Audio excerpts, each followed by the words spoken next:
रामभद्राचार्य जी, स्वामी जी आपको शंकराचार्य नहीं मानते हैं, वो खुलकर कह रहे हैं आप शंकराचार्य नहीं है, इस पर क्या कहेंगे? अरे भाई, वो मोदी जी के मित्र हैं और योगी जी के सगे संबंधी हैं। कि 90 साल के बुजुर्ग को घसीट घसीट के मारा गया, पीटा गया, उनके शिष्यों को चोटी पकड़ के घसीट घसीट के मारा गया, पीटा गया। महाराज जी मुलायम सिंह ने राम मंदिर पर जो गोलियां चलवाई थी। और सुनो तो एक जवाब हमको इनको देने दो। मुलायम सिंह ने जो गोली चलवाई उसको क्रियान्वित नृपेंद्र मिश्रा ने किया, वही आज वहाँ मुख्य अधिकारी बन के तुम्हारे द्वारा बैठाया गया। ये पूरे हिंदू धर्म को समाप्त करने का, संपूर्ण सनातन धर्म को समाप्त करने का षड्यंत्र है जो अरब से आया है। सबकी आत्मा रो रही है। ये है कि आप पहले बताते हो कि स्नान की बैरिकेडिंग तोड़ते हैं, तो दूसरा फिर ये कि बात कहां से आ गया कि ये शंकराचार्य है। दोस्तों, शंकराचार्य बनाम योगी आदित्यनाथ के इस पूरे मामले में अगर सबसे ज्यादा ध्यान देने वाली चीज है तो वो है गोदी मीडिया का खेल। हमारी सनातन परंपरा में साफ कहा गया है कि 4 शंकराचार्य होते हैं और उन्हें जीवंत ईश्वर की उपाधि प्राप्त होती है। ये कोई राजनीतिक पद नहीं बल्कि हजारों साल पुरानी धार्मिक परंपरा है। अब जरा देखिए विडंबना, एक महंत जो सत्ता में बैठकर मुख्यमंत्री बन चुका है और वो शंकराचार्य से पूछ रहा है कि आप शंकराचार्य हो या नहीं, ये उपाधि कैसे मिली। और उससे भी ज्यादा शर्मनाक ये है कि जिस व्यक्ति का खुद का नाम विवादों से घिरा रहा हो उसे गोदी मीडिया शंकराचार्य के सामने कुर्सी पर बैठा देती है। मैं शब्दों को तोलकर इस्तेमाल करता हूं, लेकिन यहां साफ कह रहा हूं, ये लताड़ थी और वो इसके लायक था। जो आदमी सत्ता की चाटुकारिता करे वो संत के नाम पर धब्बा है। राजनीति करनी है तो खुलकर करो। संत का चोला पहनकर सत्ता की सेवा करना ये ना तो धर्म है और ना ही सनातन परंपरा। आज मैं दिखाऊंगा कैसे सत्ता की चाटुकारिता में उस व्यक्ति का चेहरा उतर गया, क्योंकि उसके पास विचार नहीं थे, सिर्फ सत्ता की भाषा थी। और दोस्तों, अब मैं आपको लेकर चलूंगा उन लोगों के पास जो हर बात पर हिंदू मुसलमान करते रहते हैं। हम क्यों कहते हैं कि योगी के राज में सिर्फ मुख्यमंत्री नहीं बल्कि सांसद भी हैं जो अपने संसदीय क्षेत्र में नफरत नहीं मोहब्बत लुटाते हैं। लेकिन सवाल यह है, क्या राहुल गांधी ने भागलपुर हिंसा पर चिंता जताई, जिस हिंसा पर किसी का भी सिर शर्म से झुक जाना चाहिए। जो उस हिंसा पर नेतागिरी करे उसकी राजनीति पर सवाल खड़ा होना चाहिए कि नहीं। और देखिए विडंबना, एक हिंदूवादी संगठन की महिला नेता बदतमीजी करती है और सब चुपचाप बैठे देखते रहते हैं। आज बहुत सारी खबरें सामने आएंगी, आज इधर उधर की बातें नहीं होंगी, आज सीधी और साफ बात होगी।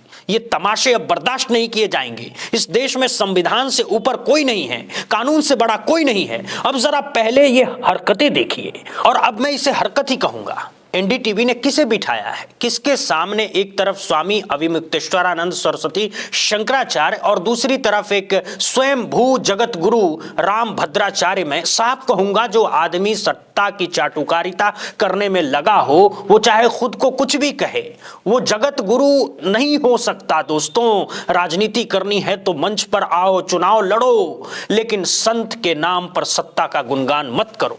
आइए अब सबसे पहले सुनते हैं कि क्या कहा गया है। और जिसके लिए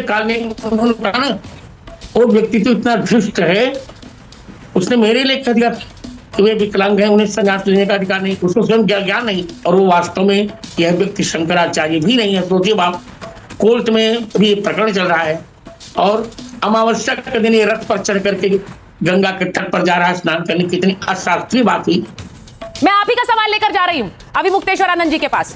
रामभद्राचार्य जी, स्वामी जी आपको शंकराचार्य नहीं मानते हैं, वो खुलकर कह रहे हैं आप शंकराचार्य नहीं है, इस पर क्या कहेंगे? अरे भाई, वो मोदी जी के मित्र हैं और योगी जी के सगे संबंधी। बात का मतलब साफ है। सबसे पहला सवाल यही है कि ये रामभद्राचार्य है कौन? धर्म का ठेकेदार बनकर बैठा है। और दूसरा सवाल, योगी आदित्यनाथ कौन है, या वो भी धर्म के ठेकेदार है? मैं फिर दोहराता हूं, सनातन को समझिए। यहां जानबूझकर भ्रम फैलाया जा रहा है और वो काम किया जा रहा है रामभद्राचार्य जैसे एजेंडे के जरिए। हां, आज मैं एजेंडा ही कहूंगा। अगर शंकराचार्य पर उंगली उंगली उठेगी तो एक सनातनी होने के नाते मैं न योगी को महंत मानूंगा और ना ही रामभद्राचार्य को कोई अधिकार दूंगा। ये पहली बात है। और चलिए मान भी लें कि किसी को मानना है तो बताइए रामभद्राचार्य आखिर है क्या, क्या क्या हरकतें करते हुए ये पाया गया है, ये पूरी दुनिया ने देखा है। दिव्यांगता का नाम लेकर सहानुभूति की ढाल मत बनाइए। आपकी करतूतें कैमरे में कैद हैं। अपने धर्म का सम्मान नहीं किया, अपने धर्म को थुकाया है। सबसे बड़ी बात, रामभद्राचार्य के मुकाबले शंकराचार्य को बैठाया ही नहीं जाना चाहिए था। अगर एनडीटीवी में हिम्मत होती तो वो योगी आदित्यनाथ को बिठाते और देखते कि एक मंत्री की भी हैसियत होती है या नहीं। मैं बहुत जिम्मेदारी से बोल रहा हूं, सनातन परंपरा में किसी संत महंत या साधु की इतनी हैसियत नहीं कि वो शंकराचार्य पर सवाल उठा सके। सवाल उठाने के लिए हैसियत चाहिए और यह हैसियत रामभद्राचार्य के पास तो बिल्कुल भी नहीं है। क्योंकि अगर कोई सवाल उठाए भी तो वो सम्मान के साथ उठाए, लेकिन यह आदमी सम्मान के लायक ही नहीं है। मुझे नहीं पता इसके इर्द गिर्द लोग घूमते क्यों हैं, लेकिन मैं साफ कहता हूं यह सत्ता का एजेंट है। कहता है मेरा दोस्त है, मेरा भाई है, अगर दोस्ती निभानी है तो दोस्ती निभाओ, लेकिन सनातन परंपरा पर ठेका लेकर मत बैठो। शर्म आनी चाहिए और दिव्यांगता का आवरण ओढ़कर बचने की कोशिश मत करो। अगर पुराणों की चिंता होती, अगर शास्त्रों की चिंता होती तो जिस दिन प्राण प्रतिष्ठा हो रही थी उस दिन भी शंकराचार्य पर सवाल उठाने की हिम्मत नहीं होती। मैं फिर कह रहा हूं, मैं चारों शंकराचार्य के बारे में मैं बोलने की किसी संत महंत की हैसियत नहीं है, और जो बोल रहे हैं या तो उन्हें सनातन का ज्ञान नहीं है या फिर वो बिक चुके हैं। अब आइए अगला मुद्दा देखिए। सूत्रों के मुताबिक बड़ी खबर है, आरएसएस भी शंकराचार्य विवाद को लेकर परेशान है और होना भी चाहिए, क्योंकि जो हुआ वो गलत हुआ, लेकिन नियत के खेल भी निराले होते हैं। कर्मनाशक की बाढ़ में सब कुछ बहता चला जाता है। असल में सारा खेल बिगड़ा एक आदमी की हठधर्मिता की वजह से। एक ऐसा आदमी जो खुद को जीवंत ईश्वर घोषित करना चाहता है सिर्फ इसलिए क्योंकि उसके हाथ में सत्ता है। सत्ता न होती तो वो आदमी संसद में रोता हुआ देश ने देखा था। तब तक कोई चमत्कार नहीं हुआ, न कोई महंत होने का दावा। सत्ता हाथ में आते ही हिंदुओं को रुलाने वाला आदमी धर्म का ठेकेदार बन बैठा है। अब जरा सोचिए एक एक करके क्या क्या हुआ है। तुमने अपने आदेश पर क्या करवाया, तुम्हें शर्म आनी चाहिए। अब अगला सुनिए। परम पूज्य शंकराचार्य जी का आशीर्वाद लेने मैं यहाँ पर पहुँचा हूँ और जो कुछ भी घटना उनके साथ हुई वो मन को पीड़ा देने वाली, दुख देने वाली है कि 90 साल के बुजुर्ग को घसीट घसीट के मारा गया, पीटा गया। उनके शिष्यों को लोग पूछते हैं आजकल संजय सिंह को चिंता क्यों हो रही है। मैं पूछता हूं, योगी आदित्यनाथ ने राजनीति करना छोड़ दिया है क्या? अगर वो राजनीति कर रहे हैं तो सब करेंगे। अखिलेश यादव को हक है, संजय सिंह को हक है, ममता बनर्जी को हक है, सबको हक है। तुम कौन से विशेष सनातनी हो योगी आदित्यनाथ? ये मत पूछो कि अखिलेश यादव को चिंता क्यों हो रही है। सवाल ये पूछो कि योगी आदित्यनाथ को चिंता क्यों नहीं हो रही है। लेकिन नहीं, उस पर सवाल नहीं पूछा जाएगा। क्यों? क्योंकि वो महंत हैं, क्योंकि वो सत्ता में है। वो महंत होकर, संत होकर छोटे छोटे बच्चों पर लाठियां चलवाते हैं और उन्हें चिंता नहीं होती। लेकिन अगर कोई सवाल उठाए तो कह दिया जाता है ये राजनीति कर रहा है। अरे तुम खुद क्या कर रहे हो? तुम तो शंकराचार्य को मिटाने की राजनीति कर रहे हो। जिस सनातन के नाम पर तुम जिंदा हो, जिसके कारण तुम्हारा राजनीतिक वजूद है, उसी पर हमला कर रहे हो। इसी वजह से तुम मुख्यमंत्री बने, इसी की वजह से सालों तक संसद में रहे। शर्म तो तुम्हें आनी चाहिए कम से कम। बाकी तो लोग खुलकर राजनीति कर रहे हैं, लेकिन तुम घिनौनी, गंदी और सत्ता की दलाली और राजनीति कर रहे हो। आइए अब दूसरा सुनते हैं, देखते हैं आगे क्या कह रहे हैं। महाराज जी, मुलायम सिंह ने राम मंदिर पर जो गोलियां चलवाई थी, और सुनो तो एक जवाब हमको इनको देने दो। मुलायम सिंह ने जो गोली चलवाई उसको क्रियान्वित नृपेंद्र मिश्रा ने किया। वही आज वहां मुख्य अधिकारी बन के तुम्हारे द्वारा बैठाया गया है। क्यों बैठाया गया? जवाब दो। बस यही तो बात है। ये लोग ये कहते हैं इंटरनल बातें बाहर मत आने दो, बाहर की बातें करो। तो बाहर की बातें यही है, मुलायम सिंह ने गोली चलवाई। हाँ, गोली चली थी, मुलायम सिंह ने लाठी चलवाई, हाँ लाठी चली थी, अखिलेश यादव के समय में लाठी चली थी, यह भी सच है। लेकिन सवाल यह है कि ये बातें सिर्फ वहीं तक क्यों सीमित रखी जाती है? शंकराचार्य यही तो कहते थे कि गलत को गलत कहो, चाहे वो कोई भी करे। अखिलेश यादव के समय लाठी चली तो शिष्यों ने माफी मांगी, ये बात क्यों नहीं दिखाई जाती? मुख्यमंत्री ने गोली चलवाई, लेकिन जिसके कहने पर गोली चली वो आज पीएमओ में बैठा है, उस पर सवाल क्यों नहीं?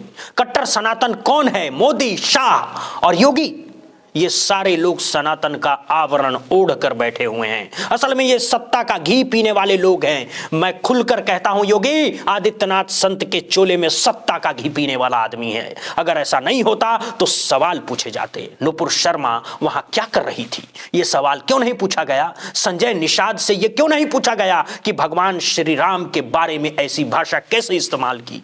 ये सवाल नहीं पूछे जाएंगे, लेकिन शंकराचार्य से पूछा जाएगा, आप शंकराचार्य हैं कि नहीं, और आप शंकराचार्य क्यों हैं?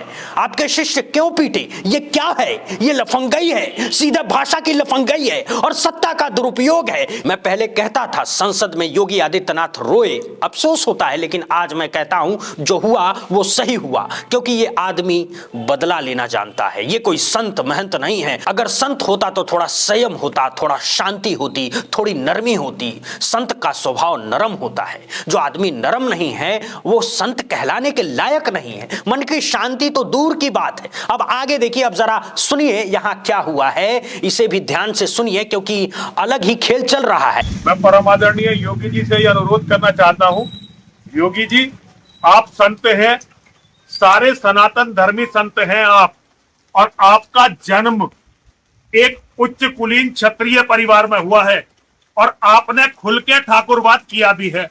ऐसी कोई बात नहीं है कि आप ये भूल गए हो कि आपका कुल मिला के आपका जो जन्म हुआ है क्षत्रिय परिवार में हुआ है।